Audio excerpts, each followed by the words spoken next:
Olá, irmãos e irmãs em Cristo! Venho aqui hoje gravar para vocês mais um vídeo do meu canal revelando as profecias da Bíblia. E no vídeo de hoje é uma pregação especial. Adventistas e nacionalistas cristãos discutindo num podcast sobre o que aconteceu em 1888 e o que vai acontecer agora no futuro com o Papa Leão XIII e o Papa Leão XIV. O que o Papa vai implantar junto com os Estados Unidos um decreto dominical. Então, por isso, para vocês entenderem o que significa, cara, cada processo, cara, dessa implantação, tá ok? Agora, eu preciso da ajuda de vocês para se inscreverem no meu canal Revelando as Profecias da Bíblia. Deixe seu like, ative os sininhos de notificações para receberem o meu vídeo. Compartilhe com o maior número de pessoas que vocês puderem o conteúdo no meu canal. Preciso da ajuda de vocês. Agora vamos orar para fortalecer cada vez mais a nossa fé. Querido Deus e Pai, muito obrigado por esse dia de semana. Muito obrigado por esses minutos e segundos que o Senhor estará comigo. Faça-me de mim o seu servo, para que as pessoas possam entender os vídeos e as informações que eu estou passando aqui no meu canal. Por isso, meu Deus, fique comigo. Tudo isso agradeço e oro em nome do meu Salvador, Jesus Cristo. Amém. Então vamos lá, povo de Deus. Fique com o vídeo.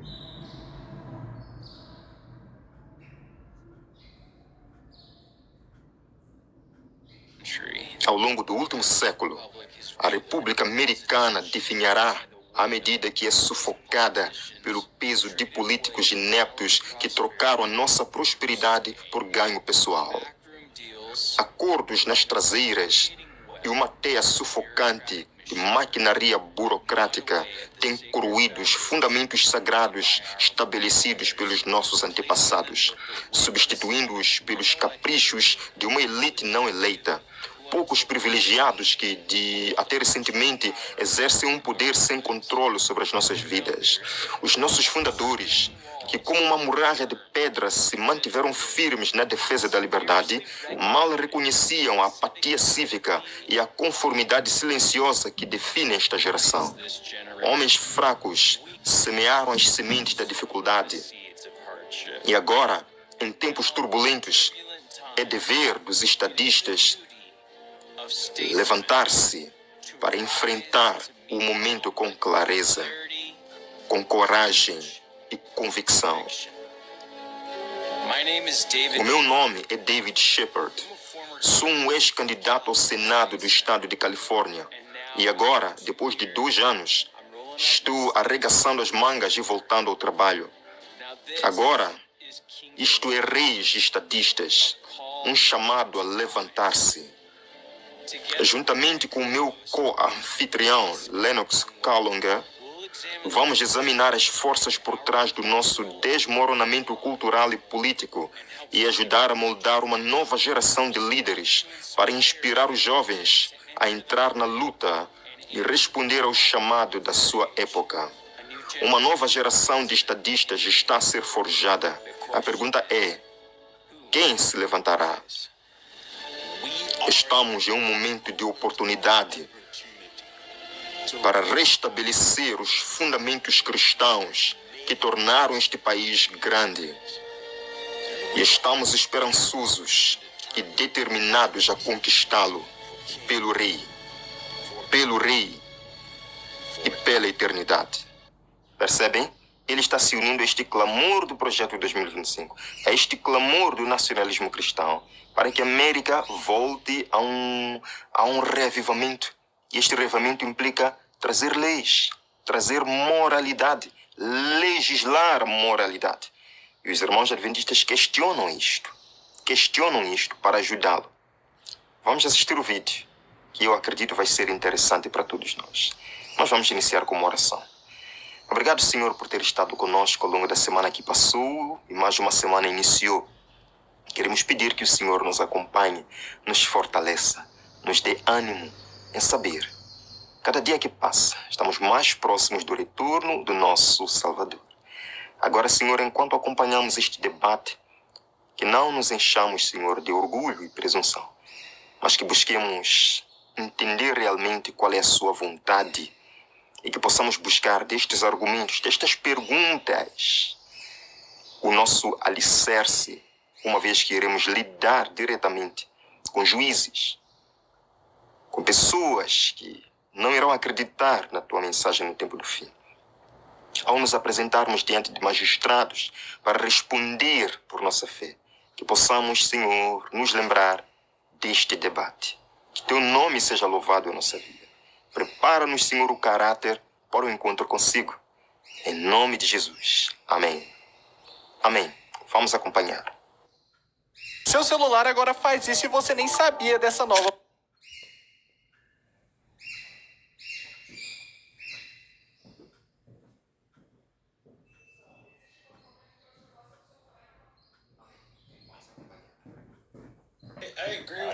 Eu concordo com esse ponto, mas você está familiarizado com outro versículo?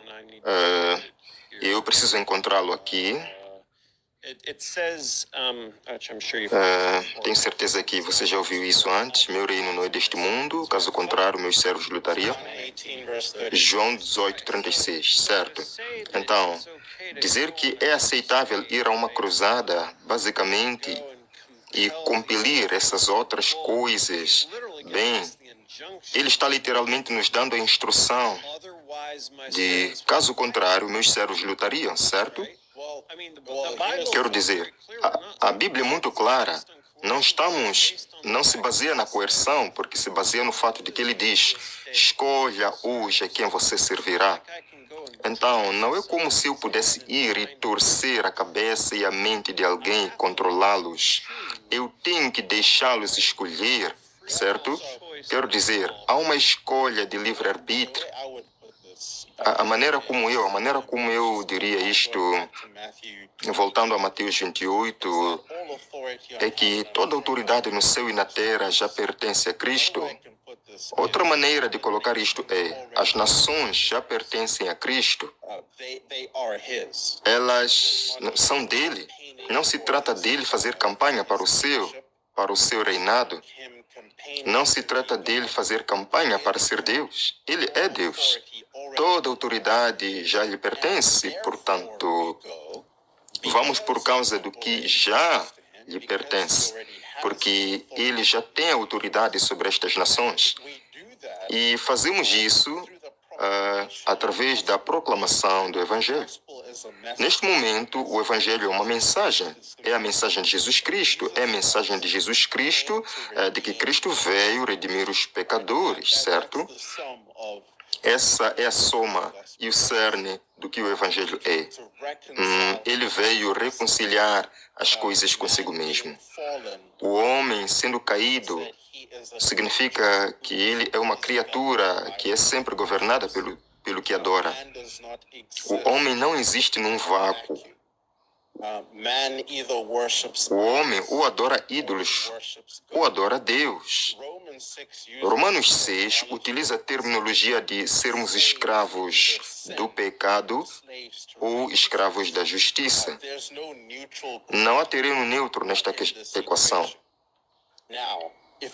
Agora, Efésios 2 costumava usar isto. Esta passagem, muito especificamente, eu vou referir-me a isto também, porque utiliza, penso eu, uma terminologia muito importante que vocês verão em outras passagens das Escrituras também, mas diz aqui: e estareis mortos nas ofensas e pecados em que andastes outrora, seguindo o curso deste mundo, seguindo o príncipe da potestade do ar, o espírito que agora opera nos filhos da desobediência, entre os quais todos nós também vivemos outrora nas concupiscências da nossa carne, fazendo a vontade da carne e dos pensamentos, e éramos por natureza, filhos da ira, como também os demais.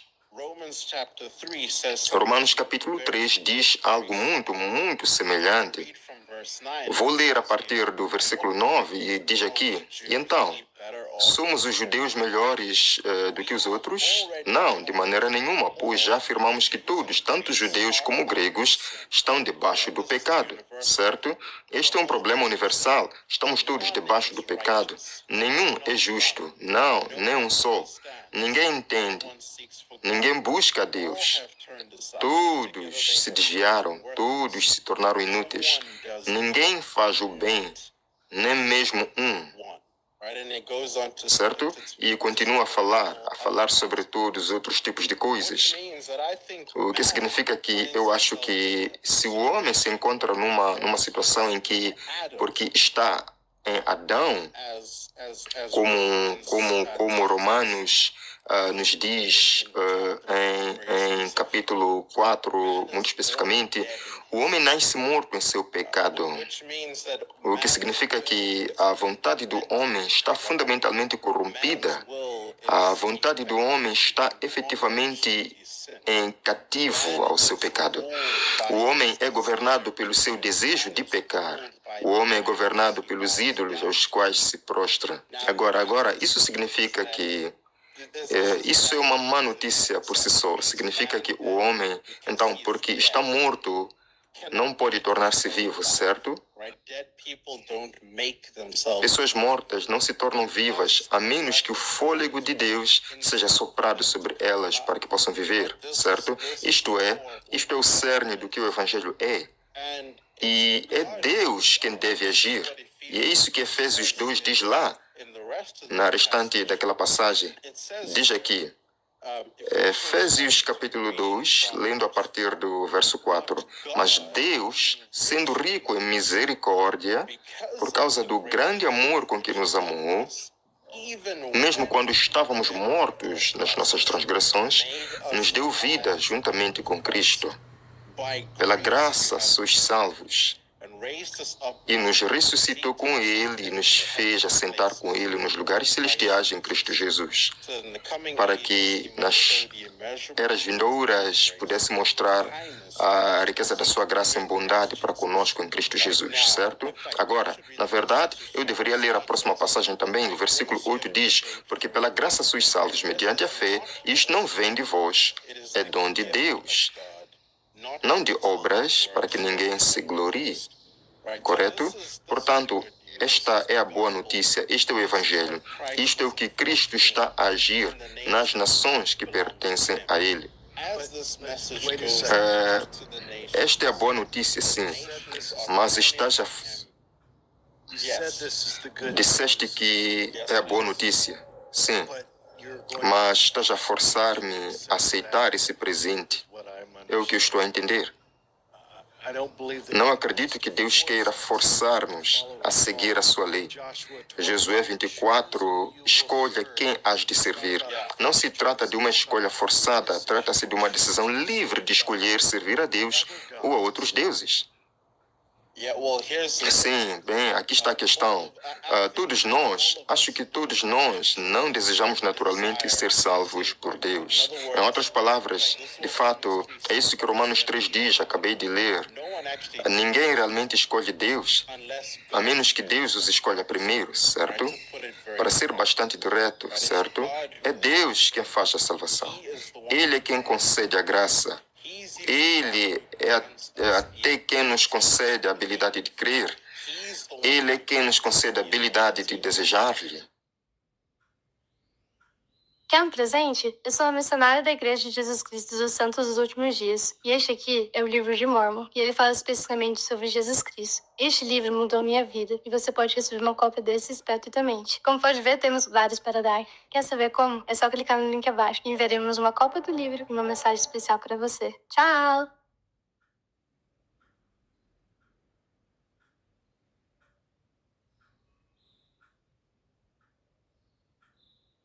Desejar-lhe. Sim, a passagem a que te referes de Josué está no contexto de Deus já ter relações salvadoras muito específicas com as pessoas. E algumas delas, embora tenham o Evangelho revelado a elas, embora tenham a verdade revelada a elas, ainda persistem na sua dureza de coração. E o que é injunção aqui? Mas Josué era o governador de Israel na época. Estou a usar esse termo de forma ampla. Sim, ele não estava a forçá-los a seguir o Deus de Israel. Mas eis o que acontece. O Deus... aqui está a questão.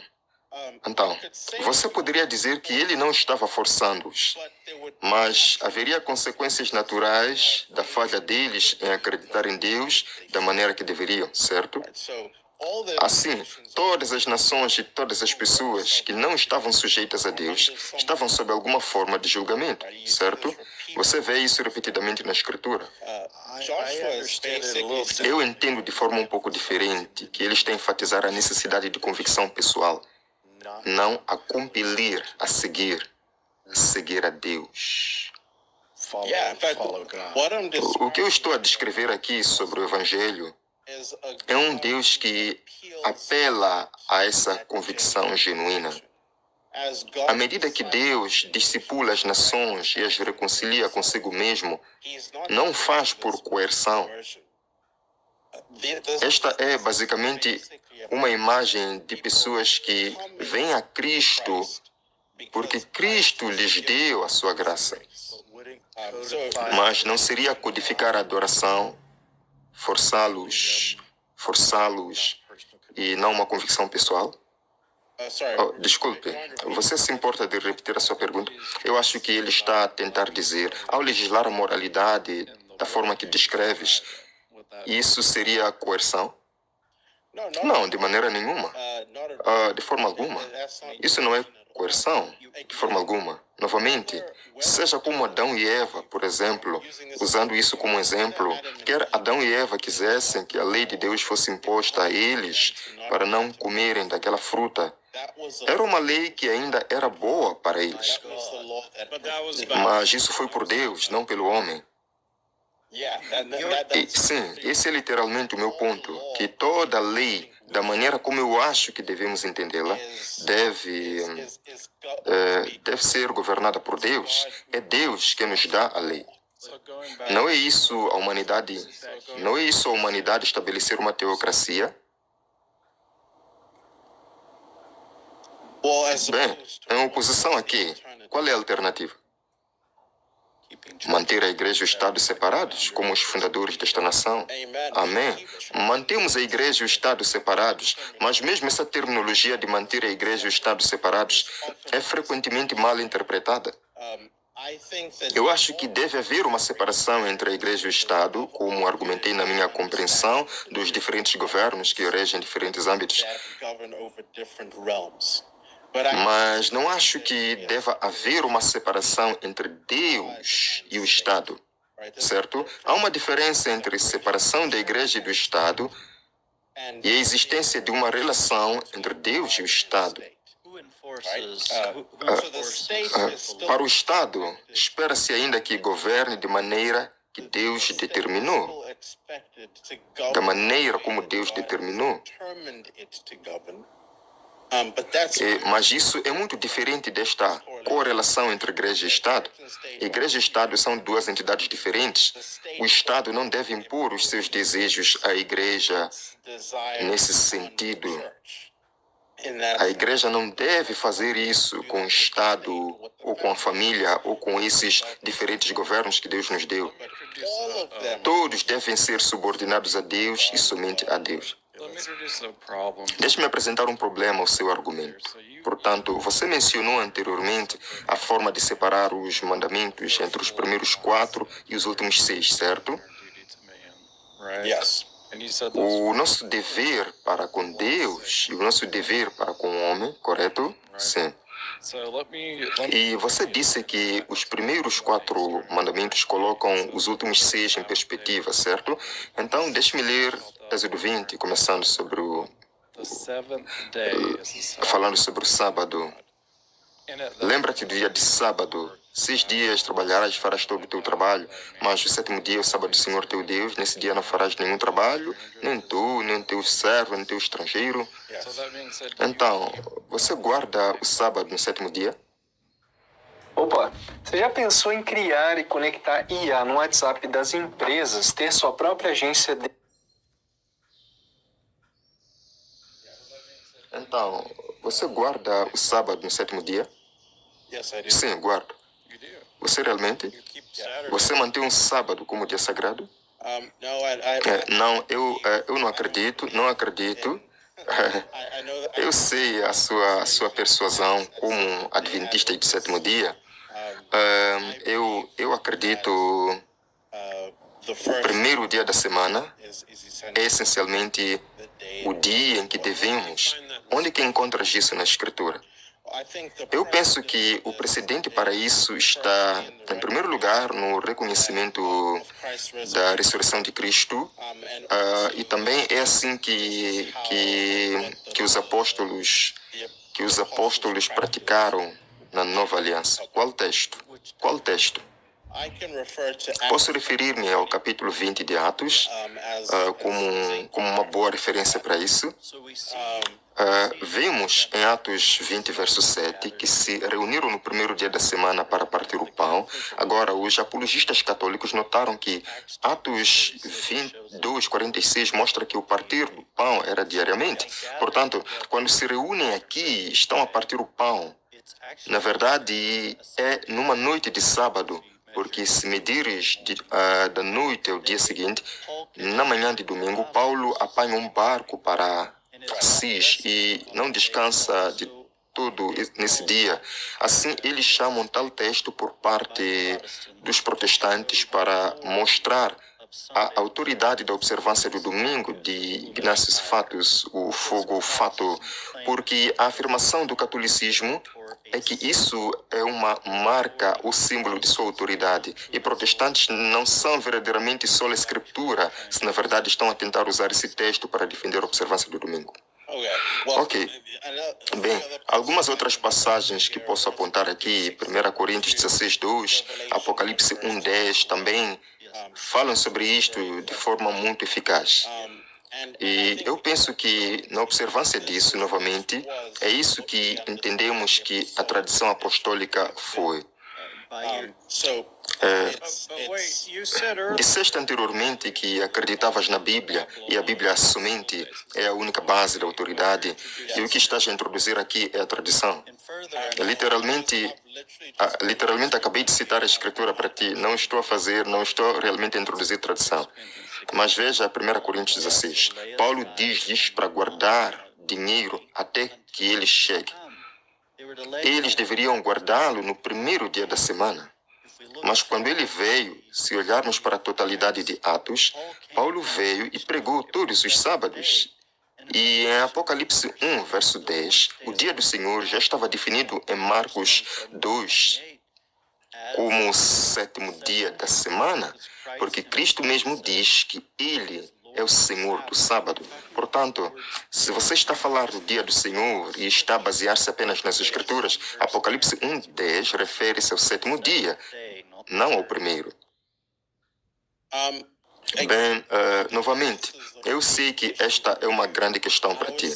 Eu diria que, de um modo geral, eu até quero dizer, eu chegaria ao ponto de afirmar que, na verdade, as Escrituras são bastante flexíveis quanto a quando isso deve ser. Isto não é uma daquelas questões dogmáticas que realmente determina a nossa posição diante de Deus em termos de se considerarmos ser o sábado.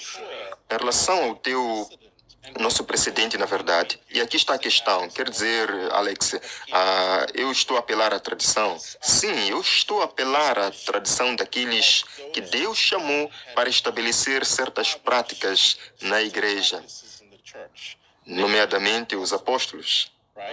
E o precedente deles para entender quando seria o sábado era o fato de que Cristo, seu Senhor, que é o Senhor do sábado, ressuscitou no primeiro dia da semana. E isso está de acordo com isto. Acabas de dizer que isto é algo importante para nós. E eu só quero... Vamos pausar só por um segundo. Sim. Sabes que todas as pessoas à mesa aqui são adventistas do sétimo dia? Sim. E você não é adventista do sétimo dia? Sim. Tu acreditas em ir à igreja no domingo? A discussão, na verdade, eu diria até que acredito em ir à igreja no domingo, mas também posso reconhecer que há pessoas que encontrariam outro dia para se reunir e adorar a Deus e observar esse dia como sábado. Mas agora chegamos ao cerne da questão. Ok. E por que isso é tão importante? Porque a discussão que estamos a ter com base na moralidade e nos 10 mandamentos, se você, como eu não sei, você o faria, se usaria esse termo, como um nacionalista cristão ou alguém que acredita em implementar todos os 10 mandamentos a partir do governo civil, se você acredita na implementação desses e a sua definição do quarto mandamento é domingo, ok? Você vê como isso é um problema para alguém que não concorda com você? Nescafé Pro Energy, com proteína, cafeína e TCM para dar energia e foco para sua reunião da tarde. Nescafé Pro Energy, um pré tudo pro seu dia. A questão é que muitas pessoas irão tentar ser picuinhas na interpretação da lei e tentar falar sobre como é que a inconsistência se apresenta. Eu acredito na equidade geral da lei, certo? Em outras palavras, que ainda podemos retirar os princípios da lei de Deus e pela lei de Deus. Deixe-me terminar o meu pensamento, James, antes que te intrometas, por favor. Só uma rápida consideração. Sabes que isto está a mudar de tópico completamente, mas controvérsia LGBTQ, certo? Tinha as pessoas que estavam a sair dizendo: quero ser chamado pronomes que são assim. E no Canadá, na realidade, implementaram leis onde se chamasse de alguém, se desrespeitasse o gênero de alguém, como se eu chamasse James de ela, eles poderiam realmente prender-me por isso. Agora, tinhas as pessoas que estavam do lado mais ateísta à esquerda, basicamente, que diziam: vocês estão apenas a ser insensíveis, é aceitável legislar isso porque é apenas uma questão de cortesia, é aceitável legislar isso, não precisamos de nos perder nos detalhes. Mas depois tínhamos pessoas à direita que diziam: isto é um problema porque está a infringir os meus direitos livres. E por isso, perdoa-me, estás a generalizar um pouco ao dizer: vocês sabem, eu acredito e não quero pôr palavras na tua boca.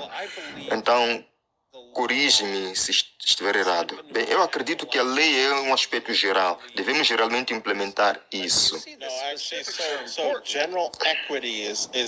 A equidade geral é um termo teológico. Não estou a falar de generalidades. Estou a falar de um princípio teológico de aplicação dos princípios da lei.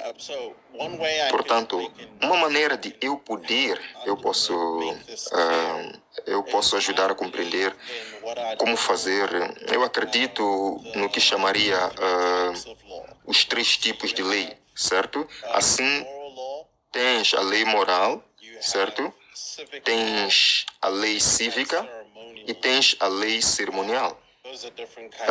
Esses são os diferentes tipos de leis. E eu acho que compreender a equidade geral da lei é entender como essas mesmas leis se aplicam hoje. Como é que isso se parece ao aplicar esses princípios hoje? Porque algumas coisas não podemos aplicar diretamente quando tens de ser capaz de discernir. Por quê? Portanto, acredito que devemos aplicar a lei de Deus na sua totalidade. Mas a razão pela qual não aplicamos certos tipos de lei é porque alguns desses requisitos da lei são cumpridos em Cristo. Assim, por exemplo, na lei cerimonial, grande parte da lei cerimonial foi cumprida em Cristo através do seu perfeito trabalho expiatório na cruz.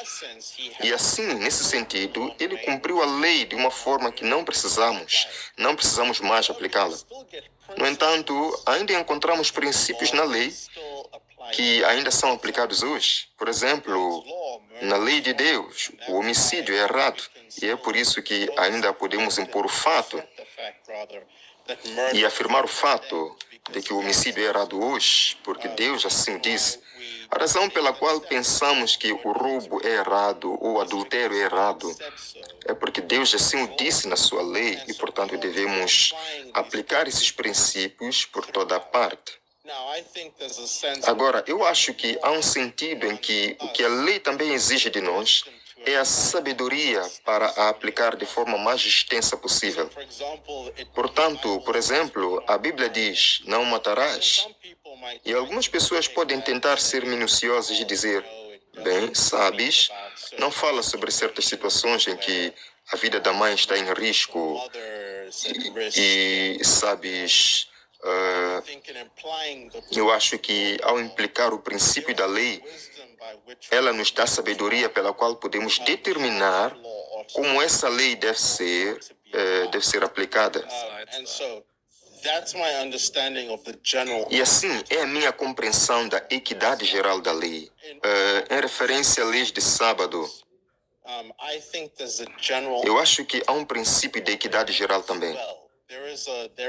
Há um dia santo que devemos separar para o descanso e a adoração. Ok, isto não é meramente uma lei que vemos na lei mosaica.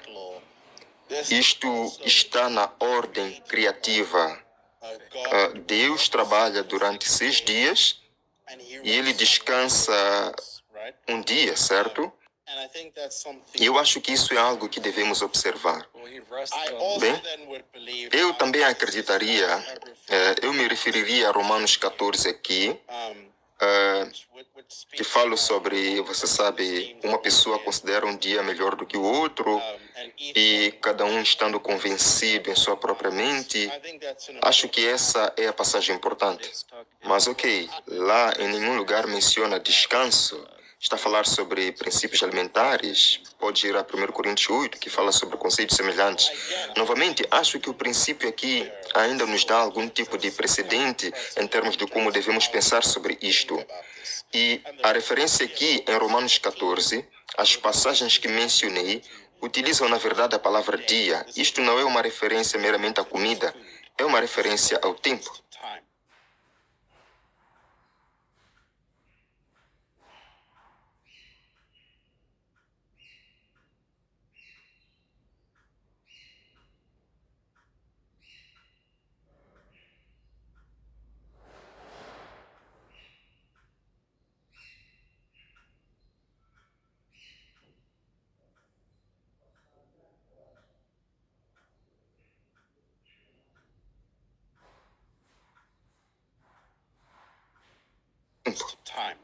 Sim, o tempo como a lei cerimonial, porque cada um recorda-te o dia da expiação, que fazia parte da lei cerimonial que acabaste de dizer, com a qual concordo contigo, que a maior parte dela já foi cumprida, certo?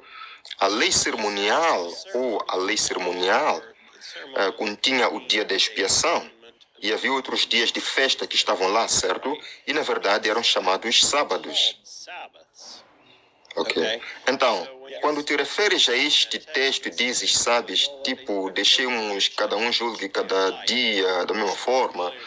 As frases anteriores que falam sobre comida e bebida referem-se à lei cerimonial que foi abolida.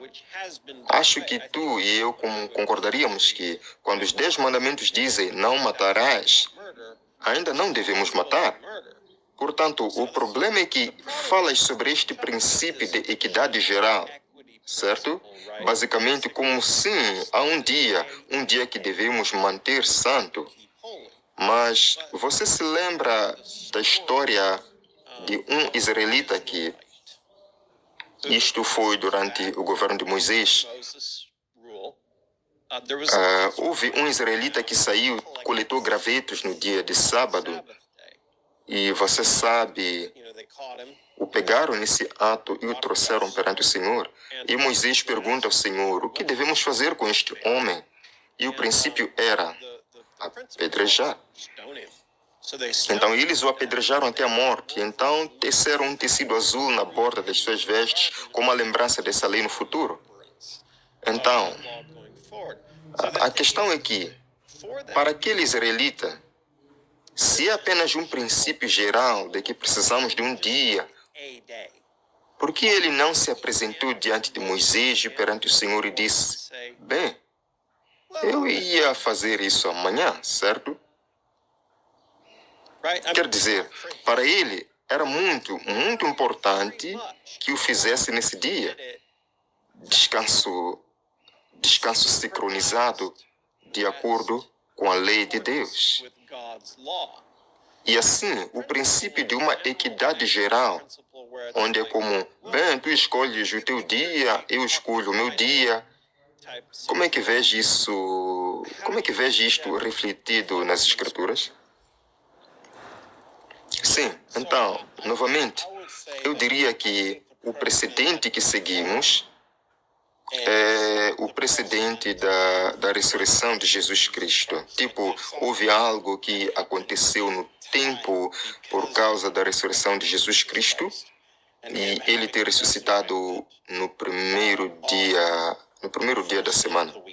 Mas onde é que isto é comandado? Bem, de novo, não estou a dizer que é ordenado de tudo. Esse não é o meu argumento. Por que ele ressuscitou no domingo e não no sábado? Bem, porque ele viu que era apropriado que assim fosse. Ele é o Senhor de todo o tempo, certo? Mesmo no sábado, certo? Sim. E pode-se argumentar que ele descansou no sábado, mesmo na sua morte. Portanto, se vamos analisar a importância das Escrituras, temos de ter isso em conta também, porque ele também morreu na sexta-feira, antes do pôr do sol. Pessoal, gostaria de intervir aqui. Lennox, preciso dar-te um pouco de contexto sobre Jared Longshore e alguns destes indivíduos. Portanto, temos um ministério aqui. O que estão a ver à mesa, temos o direito canônico católico aqui, um decreto de 1559. Portanto, este livro aqui é de 1559. Este tem, na verdade, 465 anos. Temos um livro jesuíta aqui, ao qual chegarei num momento. Temos também folhetos da Bíblia de Genebra, mas nos últimos anos temos acompanhado Jared Longshore, temos acompanhado Wolf, temos acompanhado Timon Klein, temos acompanhado todas as pessoas, muitas delas que vocês têm na vossa plataforma, incluindo Douglas Wilson e outros. Estamos neste momento a processar a nossa expansão a nível nacional por todos os Estados Unidos e a comentar alguns desses clipes, porque uma das coisas que o Jared Longshore não mencionou consigo, você perguntou-lhe sobre os 5 principais objetivos que gostaria de estabelecer, mas Truque insano para você transformar o seu iPhone ou o seu Android numa verdadeira maquininha de cartão. Você sabia que com o Tap da Infinity Pay você consegue transformar o seu celular numa verdadeira maquininha de cartão para vender via aproximação de forma rápida e segura? Vou te mostrar como. É só ir na loja de aplicativos do seu celular, baixar o app Infinity Pay e abrir a sua conta. Leva menos de 5 minutos para começar a vender. Depois, você seleciona a opção do Infinity Tap, digita... Perguntou-lhe sobre os 5 principais objetivos que gostaria de estabelecer, mas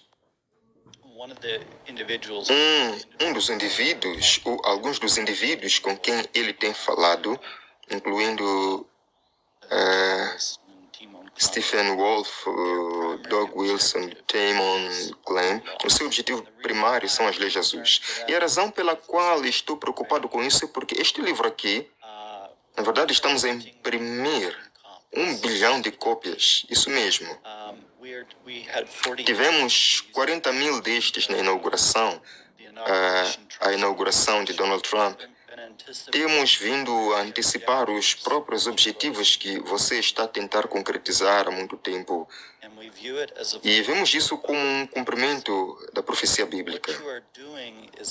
O que você está a fazer é, na verdade, algo que nós já sabíamos. Eu já sabia disto desde criança. Este livro aqui é o Sacrosanto Concilium do jesuíta Philippe Laba e contém o Concílio de Trento, 18 de janeiro de 1562, onde o catolicismo fez uma declaração, e isso tem sido refletido em catecismos e documentos desde então, de que não foi pela autoridade, nem pela autoridade de Cristo, que o dia foi mudado de sábado para o domingo, mas sim pela autoridade eclesiástica. Agora, Cristo disse ele mesmo que não se mudaria um ponto ou uma vírgula até que tudo se cumprisse. Por trás do Alex, ali está um documento que obtive de Oxford. Estamos no processo de trabalhar com universidades da Europa e nos Estados Unidos para digitalizar manuscritos. Os protestantes, durante centenas de anos, reconheceram que o domingo seria a marca da besta, porque há um culto falso, há um nome falso, há uma imagem falsa e uma marca falsa. E você pode voltar ao Santo Tomás de Aquino, que fala sobre o terceiro mandamento e um sinal. Na verdade, o Catecismo 2176 definiram seu sinal como o domingo. Portanto, temos antecipado durante muito tempo pessoas como Stephen Wolfe, na verdade, Jonathan Berry agora, com o projeto 2025, a reunir emendas do FLSA para iniciar essa conversa. Nós realmente rejeitamos-lo em 1888. Está aí, irmãos? O debate não para por aqui. Ainda muito que eles vão tratar e nós vamos traduzindo para os irmãos. Então não se esqueçam de compartilhar, deixarem